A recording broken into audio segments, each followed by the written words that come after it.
বাম কংগ্রেস জোট যেন এই জোটের জট কেটে গিয়েও কাটছে না। কেন বলছি কথা? কারণ কোচবিহারে প্রার্থী নিয়ে ফের জটিলতা তৈরি হয়েছে। কংগ্রেস কোচবিহারে প্রার্থী দেওয়ায় ক্ষুব্ধ বামেরা। ফের কোচবিহার নিয়ে কংগ্রেসকে পরামর্শ বিমানের।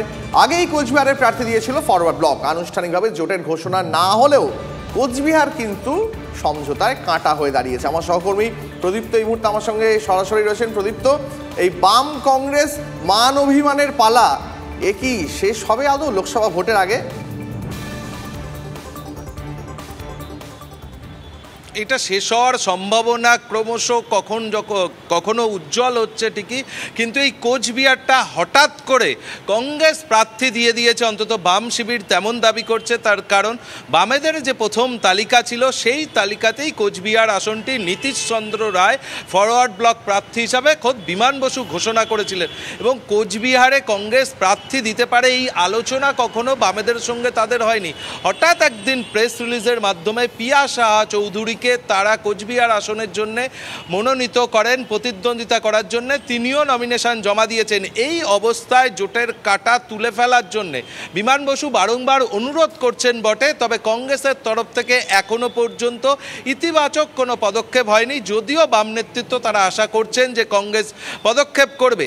এক্ষেত্রে অবশ্য একটু অন্য বিষয় রয়েছে, তার কারণ একটা অভ্যন্তরীণ দ্বন্দ্ব নিয়ে কংগ্রেসের কানেও খবরটি পৌঁছানোর পরই অনেকে বলে থাকেন কংগ্রেস ইচ্ছা করেই কোচবিহারে ফরওয়ার্ড ব্লকের বিরুদ্ধে তারা প্রার্থী দিয়েছে। তার কারণ পুরুলিয়া আসনটি তারা লড়তে চায়, কিন্তু পুরুলিয়া আসনটি কোনোভাবেই ফরওয়ার্ড ব্লক ছাড়তে রাজি নয়। যদিও ফরওয়ার্ড ব্লক সেই আসনের নাম আনুষ্ঠানিকভাবে ঘোষণা করেনি, কিন্তু তারা ছাড়তে রাজি নয়। এই খবর কংগ্রেসের কানে যেতেই নাকি কংগ্রেস চাপের রাজনীতির জন্য এটা করেছিল, কিন্তু সেটা যদি তারা প্রত্যাহার না করে তাহলে কিন্তু ওখানে জোট হচ্ছে না এটা বলা যায়। এখন বিমানবাবুর অনুরোধে অধীর চৌধুরীরা আদৌ সাড়া দেবেন কিনা তার জন্য অবশ্য অপেক্ষা করতে হবে। তবে কোচবিহার আসনটি নিয়ে কিন্তু আমাদের সঙ্গে থাকো। ধন্যবাদ তোমাকে অনেক, আমাদের সঙ্গে থাকো। একদিকে যখন দেখুন পুরুলিয়ায় কোচবিহারে এই ধরনের ছবিটা দেখা যাচ্ছে, বাম কংগ্রেস জোটে একটা সমঝোতার কাঁটা দেখা যাচ্ছে, তখনই আবার আজ শহরে কংগ্রেসের প্রচারে মিছিলে পা মেলাবে সিপিএম। বেলেঘাটা গান্ধী ভবন থেকে নির্বাচনী প্রচার কলকাতা উত্তরের কংগ্রেস প্রার্থী প্রদীপ ভট্টাচার্যের। মিছিলে থাকবেন বামফ্রন্ট চেয়ারম্যান বিমান বসু। প্রদীপ তো আমাদের সঙ্গে রয়েছেন। প্রদীপ, তো একদিকে যখন আমরা দেখতে পাচ্ছি কিছু কিছু আসনে এখনো অব্দি সমঝোতার জটটা কোথাও খুলছে না, অন্যদিকে আবার বাম কংগ্রেস একসঙ্গে এই প্রচারে পা মেলাতে চাইছে, ঠিক কি হচ্ছে?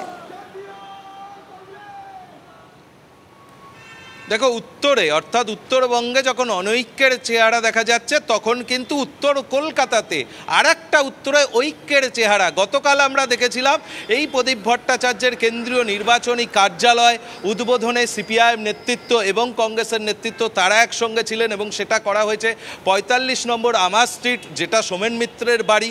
আর তার পরের দিনই নির্বাচনী কার্যালয় উদ্বোধনের পরের দিনই খোদ বিমান বসু প্রদীপ ভট্টাচার্যকে সঙ্গে নিয়ে ভোট চাইবেন মানুষের কাছে।